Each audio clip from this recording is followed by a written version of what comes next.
So then, this is part two of the talk on meditation. It's apt to be about half as long as yesterday's because I covered most of the stuff that I wanted to yesterday relative to reasons why you should meditate, positive influences, research, ways to go about it, things that I've done. And then I made my way through what I do for the morning meditation, and then what I do for the evening meditation is that I will sit down right before going to bed, sitting up straight, breathing as regularly as possible, all that stuff. Now, when I do the four direction prayer, it's not setting my intention so much as reviewing how did I do today in those four areas. Was I as honest as I want to be? Did I exercise? Did I eat right? Did I stretch, meditate, all that stuff? And then I do the breathing exercises that in this instance, the chant is the stereotypical Om. And the sound, though, isn't Om. The way that this word is sounded includes all of the sounds of vowels in the alphabet and has a very particular purpose. I will share with you how it sounds. It sounds like this. Aum.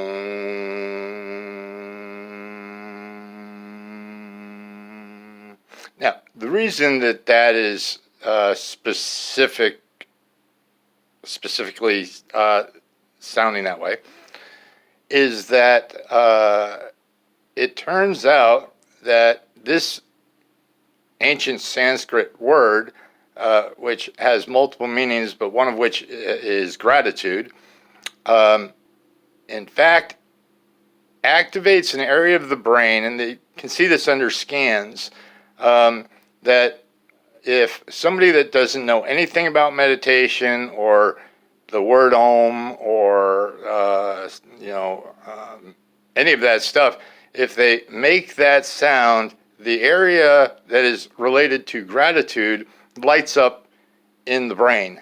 And when you think about that fact, it is really, really trippy because, well, how did they know that? So in any case, as I make that sound, or chant, if you will, I am thinking about all the things that I have to be grateful for. And when I do that, it's one thing to go through all of the things that you have to be grateful for in the first, couple of minutes, say, for example.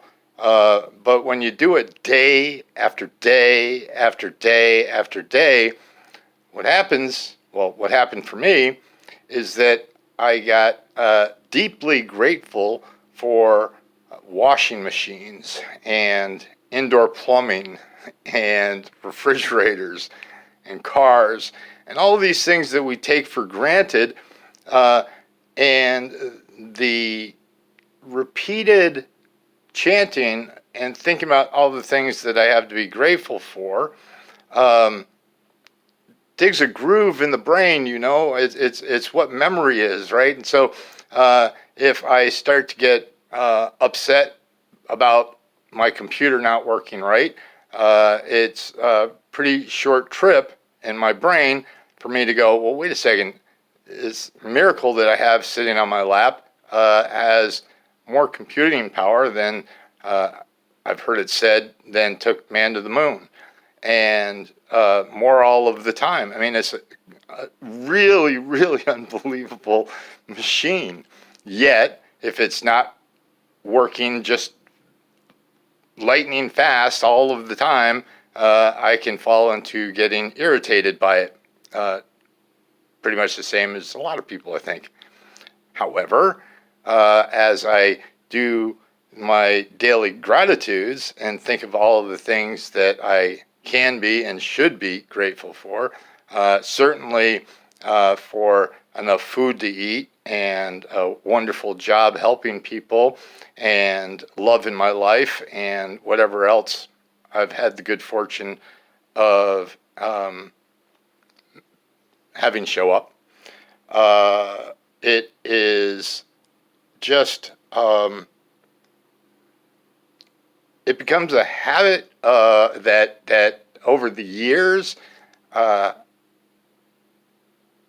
believe that it's how I walk in the world. I believe that for the most part, I am in gratitude. Now, there are exceptions to that, but for the most part, I say.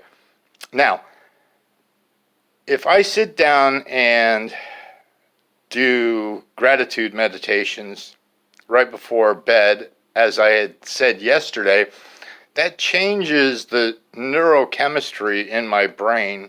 And especially if I was upset by whatever it might have been before I sat down to meditate, it's very unlikely that I'm going to hold on to that upset after doing these gratitude meditations. And it's not just because I say so. I mean, again, there's just a huge body of work that shows that when we are mindfully grateful for things that we oftentimes take for granted, that really goes a long way to our mental health, to improve our mental health or reduce symptoms of mental challenges, illness, if you will. So once I get done with the chanting of Om, again, I will sit and try to empty my mind out, which seems to be happening right now, and do that for I try for 20 minutes a day if I can manage it, and then then I'm done. And it's just such a monumentally valuable thing. Look, I'm not claiming I'm any kind of expert. I oftentimes will sit down and struggle to just stop thinking whatever is on my mind. And sometimes, no matter how long that I'm sitting there or chanting or whatever, my mind is off to the races. But it's gotten so much better over the years. It's gotten so much better that what they call the monkey mind, the chatter that goes on in my head, is way reduced.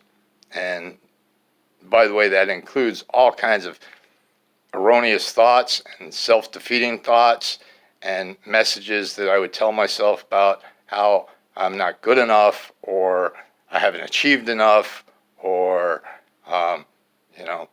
whatever other stuff that we like to tell ourselves, in the confines and the secret of our own minds. We don't like announcing that stuff too much. No, we like to present well, most of us. In any case, I highly recommend it because, like I said when I ended off the last video, you are worth it. Remember that.